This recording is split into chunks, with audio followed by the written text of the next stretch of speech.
ये कर्नाटका की जनता का निर्णय साफ है।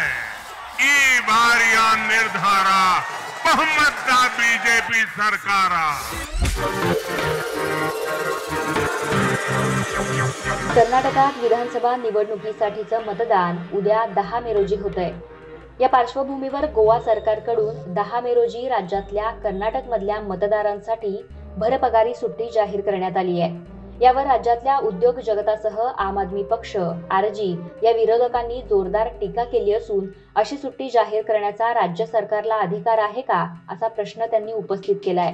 यावर कायदेशीर मदत मिळते का यासाठी औद्योगिक संघटनांचे प्रयत्न देखील सुरू आहेत। कर्नाटकात 10 मे रोजी विधानसभेसाठी मतदान होत आहे। यासाठीच्या जाहीर प्रचाराची सांगता काल झाली असून निवडणुकीच्या प्रचाराकरता राज्यातून विरोधी काँग्रेससह सत्ताधारी भाजपाचे मुख्यमंत्री डॉक्टर प्रमोद सावंत यांच्यासह अनेक मंत्री, आमदार आणि नेते कर्नाटकात गेले होते। कर्नाटकातील सीमा भागातील मोठ्या प्रमाणात नागरिक गोव्यात वेगवेगळ्या उद्योगात काम करतात। कर्नाटकात जास्तीत जास्त मतदान व्हावं हे लक्षात घेऊन राज्य सरकारनं कर्नाटकातल्या मतदारांकरता 10 मे रोजी भरपगारी सुट्टी जाहीर केली आहे।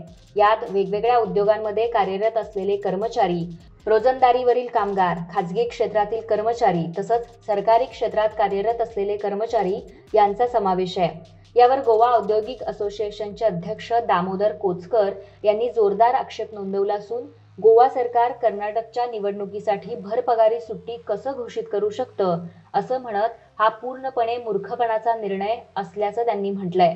इतर राज्यातल्या निवडणुकींसाठी असंच जर सुरू राहिलं तर गोव्यात व्यवसाय करणं कठीण होईल। आम्ही सरकारच्या या प्रकारच्या एकतर्फी निर्णयावर कायदेशीर उपाय शोधत आहोत असंही ते म्हणाले आहेत। मिळालेल्या माहितीनुसार कर्नाटकच्या निवडणुकीसाठी मतदान दिवस म्हणून गोवा सरकारनं भरपगारी सुट्टी जाहीर केली आहे। लोकप्रतिनिधी कायदा 1951च्या कलम 100B अंतर्गत ही सुट्टी जाहीर केल्याचं सरकारनं स्पष्ट केलंय। या अंतर्गत कोणताही व्यक्ती कुठेही काम करत असेल तर त्याला भरपगारी सुट्टी देणं आवश्यक आहे।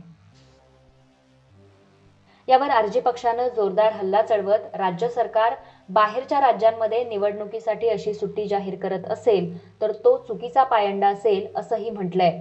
आम आदमी पक्षानंही सरकारच्या या निर्णयाला आक्षेप घेतलाय।